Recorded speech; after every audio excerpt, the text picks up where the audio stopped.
Sungguh pegal rasanya kini. Angin di perutku bagai meronta menuntut bebas. Sudah kutahan bareng 1 rakaat. Dan kini masuklah rakaat keempat. Rakaat terakhir. Yang berarti jika kubatalkan, aku harus mengulang lagi salatku dari awal. Salat Isya yang kudatangi terburu-buru setelah kulahap nasi telur lado diguyur sayur nangka dengan teh manis sebagai penutupnya. Sekarang angin-angin kimiawi yang berproses di perutku benar-benar mulai meronta. Anarkis, menuntut merdeka.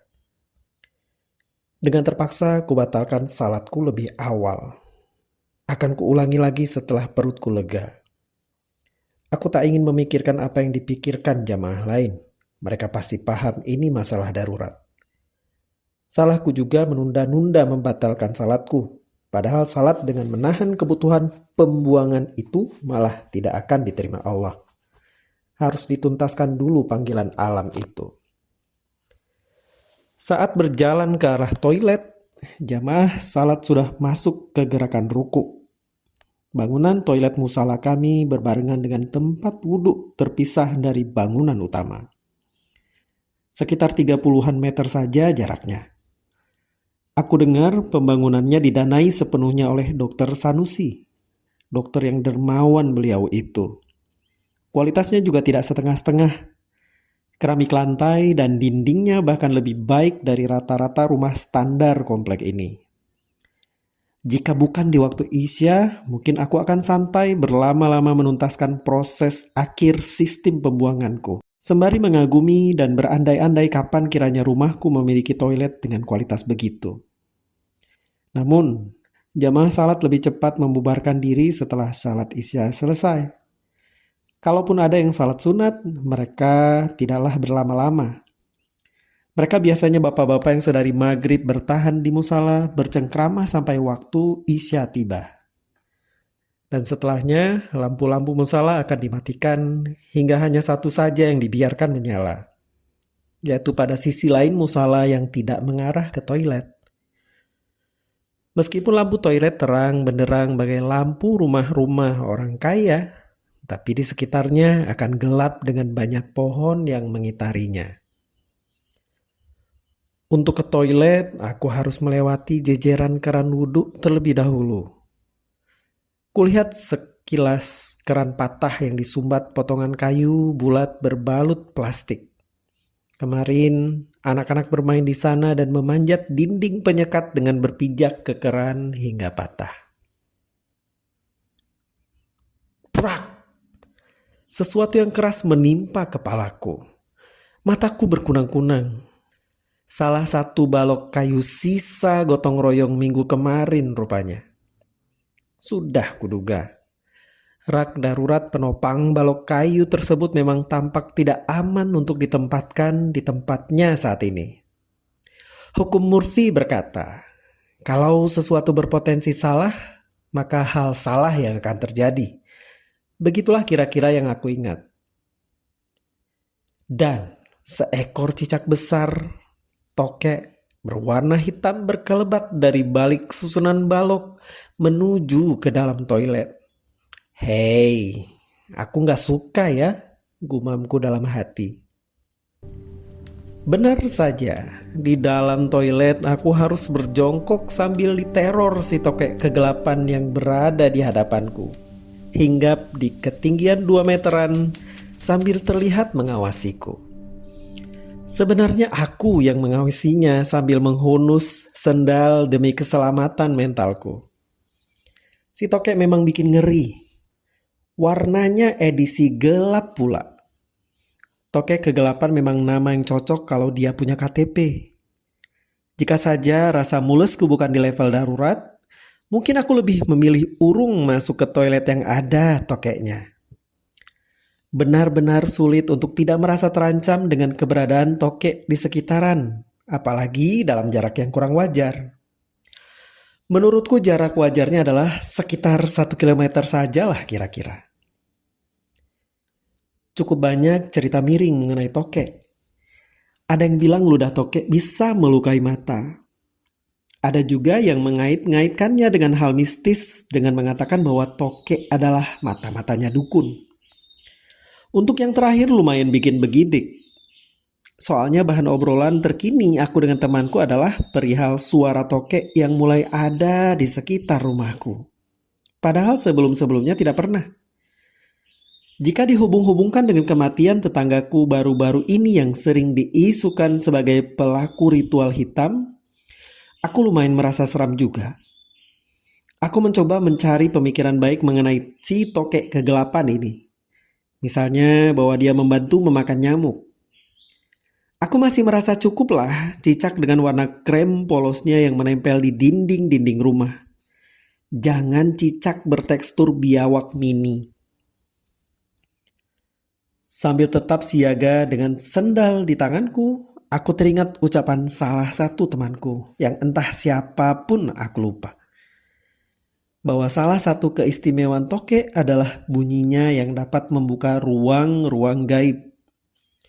Ruang-ruang menuju dimensi lain berdasarkan bunyinya pada kali keberapa. Masalahnya aku tidak pernah melihat adanya portal yang terbuka selama sejarahku melihat tokek saat mengaum. Berkotek. Bertokek.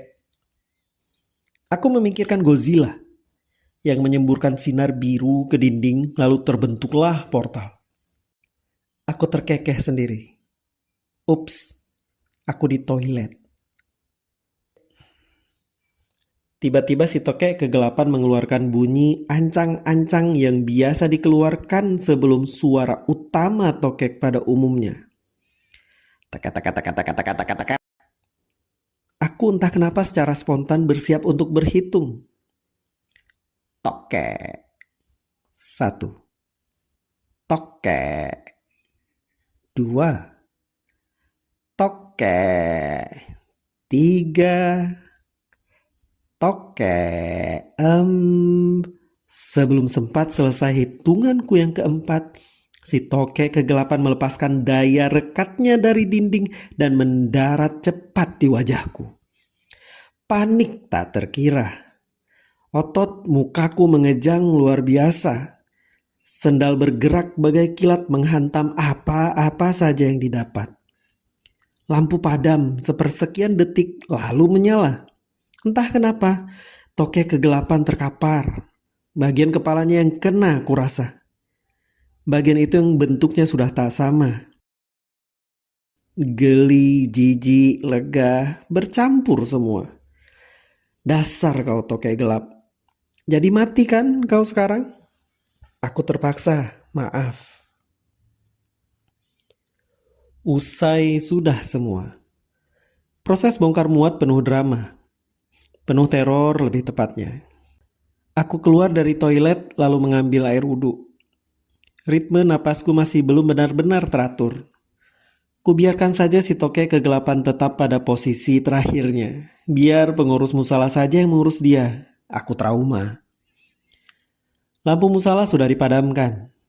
Jamaah salat isya sudah bubar semua. Tinggal aku masih di tempat wudhu dengan lampu terang benderang. Sepertinya mereka lupa menyisakan satu lampu bagian musala untuk tetap menyala. Semuanya padam. Hei, tunggu dulu. Rumah-rumah di sekitaran musala pun tidak ada yang menyala lampunya. Hanya di tempat wudhu ini. Kenapa begitu? Wajah, tangan, dan kakiku masih basah dengan air wudhu. Aku memandang ragu ke arah musala. Apakah salat di sana atau memilih pulang saja dan salat isya di rumah? Musala itu terlalu gelap. Tapi semua di sekitarku sini juga gelap. Hening tanpa suara. Ada yang aneh ini, pikirku. Semakin menjauh dari tempat wudhu, semakin sulit aku melihat keadaan sekitar akibat minimnya cahaya.